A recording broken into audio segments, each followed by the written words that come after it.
गई बा। अच्छा तनी थोड़ा आराम करे। काला छोटको आराम हम सोचता घर के कुल तो काम हो गई, रोपनिया पनिया घर के कुल हो गई, कुल काम हो गई जितना रहे। अब कुछ दिन खातिर ना हम लोग के नैहर जाए चाहता, सोचता नहीं अब कुछ दिन खातिर अपना नैहर चल जाए और बहुत बढ़िया से मैं बैठ के सुकून से आराम कर ली। बहुत काम करके तो हमार तो भैया एकदम पगला गई बानी। अब कुछ दिन नैहर जाए ना तब बढ़िया से आराम करके तब आई अच्छे से। ठीक बा ना? ठीक बा दीदी, जाइबू तो जाबे करबू तो जा। हाँ तब छोटको काम हो गई बात तो सोचता नहीं 2-4-10 दिन खातिर नैहर चल जाए हम। हाँ जा।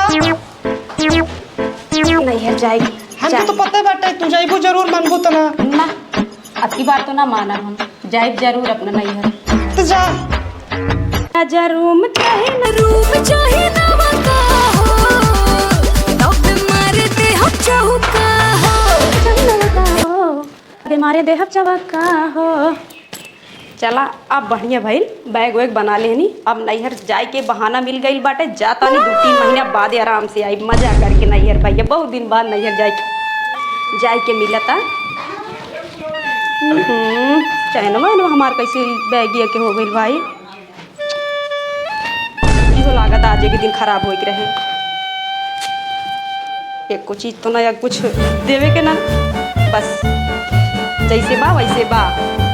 साड़ी इतना बढ़िया पहनले बानी, बैग चैने फिर इसमें तो हमारा जो घर में लिखल बा ना हमार करम फूट गई बा। क्या करी आजे सुलगे के रहे। एक बाट सैया किसानी, खुशी बाट रउआ घर में बानी। इनके मेहरारू की का बतावा भैया, पता नहीं कौने दुनिया में रहा थी, कौने दुनिया में जिया थी। अरे बाप रे, आज के घर में तो साला दिमाग खराब कर दे बा। का हो दुल्हन, कहाँ बाड़ू? पानी वानी मिली कि ऐसे ही हम झुराई? एक तो यहीं सवाना में कल साला पानी ना बरसत हो। हे भोले बाबा, पानी वानी बरसावा, सावन में तो झूला डाल दिए बाना। का रे सुनात नहीं के तारा? दे 10 गारी का ले आई लोटा, ले आई गुड़, ठूस ली। का रे एकदम सब चपाते बाड़े, ये खड़ी भेली खाए हम। दिमाग नाम के बाद चीज बाग ना तो रह गई एकदम बकलोले काज में। ऐसा भेले तो अपने नैहर में काट में दबा के फोड़ देता नहीं है। तै बहुत धक्का धक्का बोलता नहीं, ले फोड़ के दिखाओ। अरे दी हाय देखिए हम फोड़ के दिखाओ। हाय ली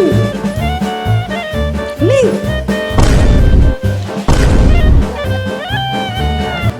लगा तो पहले से पहलवान रहनी का, तो सही में फोड़ देले।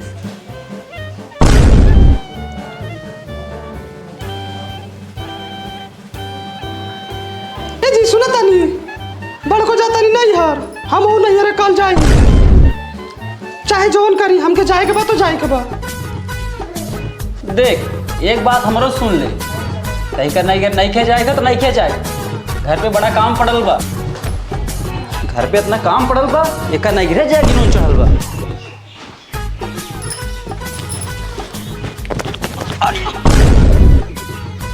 सुन रे नी पुत्रा, हमका नैहर जाएगा बा तो जाएगा बा, जोन उखाड़े को तो उखाड़ लेते।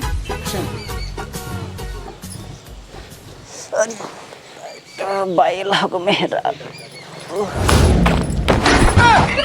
आयर दादा, तोर दिमाग खराब हो गइल बे का रे? पगला गइल बड़े का रे? ढकेल के करिया तोड़ देले, ऊपर से पेट्रोल मारे के लखले बा का। आयो मां देख तै के लास्ट बार समझावत ताड़ी, नहीं खे जाए के कान खोल के सुन ले। अगर जाइबे तो हमरा लाश से गुजरे पड़ी। ले पुत्रा जाता नहीं, जो कर जाता ही हम। हाँ हीरे दादा, ये देखा तारा उमौगवा के अपना मेहरारू के हाथे लात खाता। एक अरे थोड़ा, अरे छोड़ दो अंकर, सहुरे खराब बता का कर, बुला तो ना खाई है। सही में सहुरे खराब है पूरा अंकर। खा लात मेरा। अरे सर अरे मुंह बंद कर ला ना तो मारा मुंह फाट गया लगभग लाओ फेंके। अरे छोड़ा जाए दा करे के बोले दा तो हुरे खराब बा। हमने के चले के बा ना देर होखता। बैठा गाड़ी पे बैठा चले के बा। नहीं है हाँ नहीं हरे तो चले के थोड़ा ना चल चालू है नहीं की हमारा था हमारे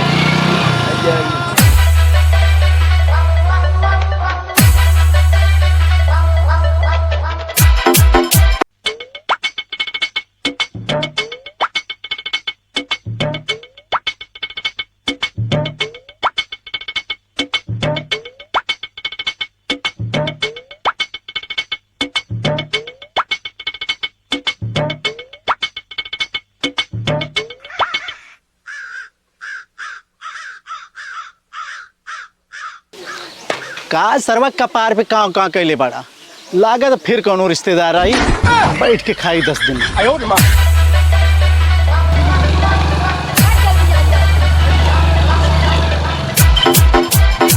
अरे ना है पापा जी पहुंचल बानी देर नहीं खे उतरा हो।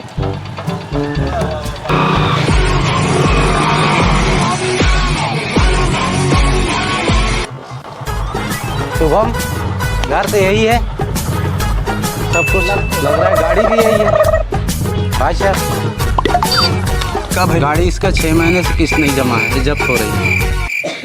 का रे सब ये के 1 महीना ना भइल अब बोला था कि 6 महीने से किस्त ना की भराई का मैटर बा। हमरा के का पता।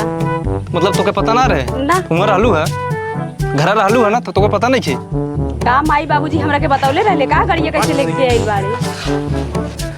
कारे लबला भैया यहां का पहले सब कुछ बताओ रहे हमरे के ना 6 महीने के मैटर अब कहां हो गई। देखा छोड़ के ठीक से बोला, जब हमरा के पता रही तब बताई दी। तो चुप रहो ना तो मार। भाई साहब 6 महीने से किस्त नहीं जमा है, आप दोनों का सॉलिड झगड़ा घर पे करो।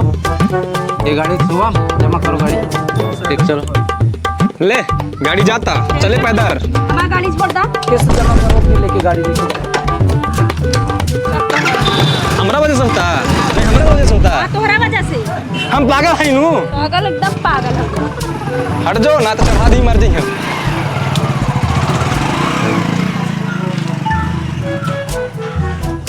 ले गाड़ी के तो चल गई अब चलिए टेंगे टेंगे पैदल है ठीक है। तोरा साइकिल हमार साइड है। चल चल हमरा के मत बताओ का ऐसा सोची 6 महीने के किस्त वाली गाड़ी हमरा के दे देला।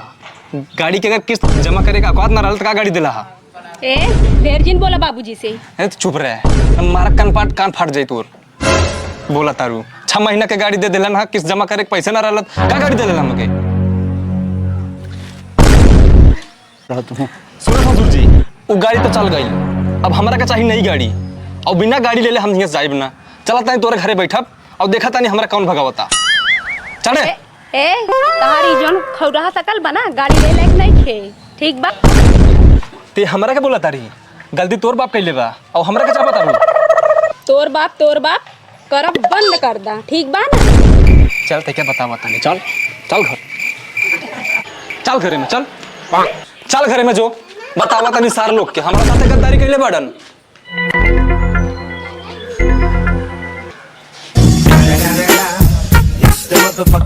का हो दामाद जी का रे पाहुन आइल बानी कुछ पानी उनी ले आओ ना। ए ससुर जी दिमाग हमार खराब मत करा पलाही से हमार दिमाग खराब भइल बा। हमार गाड़ी खिंचा गई 6 महीना किस्त वाली गाड़ी देले रहला गाड़ी और पैसा ना जमा कैला है गाड़ी खिंचा गई बा और हमारा आँखी के सामने जितना जल्दी हो सके हमारा आँखी के सामने से दूर हो जाए ना तब मारा नाक के फांसा फट जाए। बतावा तानी तोरा और जल्दी से निकल यहाँ से चला जल्दी हमारा आँखी के सामने से निकल चला निकला जल्दी से निकला यहाँ से चला आगे सामने से निकला हमारे सर आइल बड़ा ज्यादा गर्मी बढ़ गई लागत है कि इलाज करे के पड़ी। रुक जा सर वो तो हर गर्मी निकालत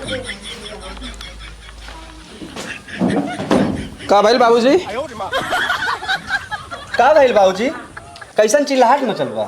सरवा पहुना आइल बा अब बड़ा गर्मी देखावत बा। आज ओकरा के इलाज करे के पड़ी। चल भैया अब ओकर लिए इलाज करे के बा निकाल तेल लगा के सूटा। सही कहा थे बाबू बाबूजी ओके व्यवस्था हम करत तानी निकाल चल रुका बाबूजी तनी तेल ले छोटुआ ता हम लगाओ फिर तनी तेल ली बाबूजी अपन सोटा ले चला सारे के देखी त का बोलत चला करे तेल मालिश उलिश भैल बल अठिया में बाबूजी चल गर्मी उतार दिया चल सारे। पाहुन को।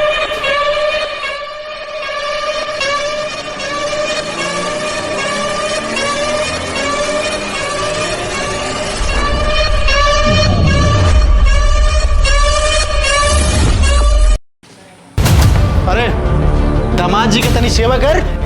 काहे पाहुन ज्यादा गर्मी हो गई बा का तोरा अंदर? का बोलत रे रे?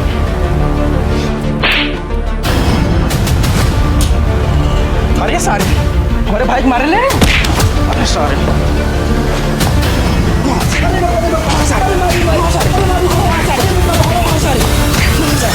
मेरे भाई मार दिले साले।